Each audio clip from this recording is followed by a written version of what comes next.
एक आदमी ने भाईचारे की नैतिकता निभाते हुए अपने बड़े भाई की सजा खुद कबूल की और 25 साल जेल में काट दिए। आज वही दिन है जब वह जेल से रिहा हुआ है। सड़क के दोनों ओर ऊंची इमारतें देख वह हैरान रह गया।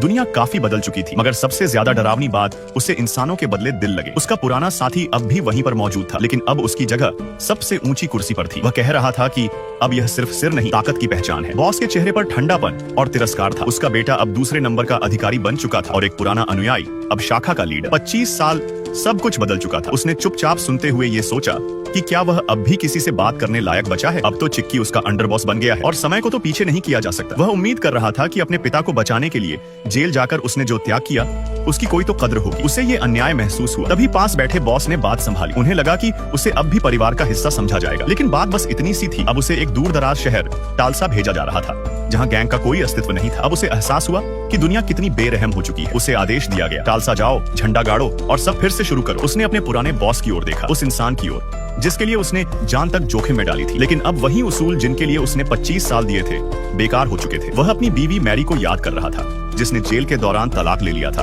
और अपनी बेटी टीना को भी, जिससे 18 साल से कोई बात नहीं हुई। अब उसके पास बस कुछ पैसे, एक सूट और नेफ्थलीन की गोलियां ही बची थी। उसे समझ नहीं आ रहा था कि ये सब कैसे हुआ, लेकिन गैंग ने साफ कर दिया था कि उसे अब वही करना होगा जो बताया गया है। वह सोच रहा था कि जिस समय उसने अपनी पहचान बनाई थी वे सब बच्चे ही थे और अब वही उसे बच्चा समझ रहे हैं। उसकी मानसिक स्थिति पर सवाल उठाए गए, लेकिन उसने साफ किया उसका दिमाग अब भी पूरी तरह ठीक है, पर जो सामने थे उनमें कोई सम्मान नहीं बचा था।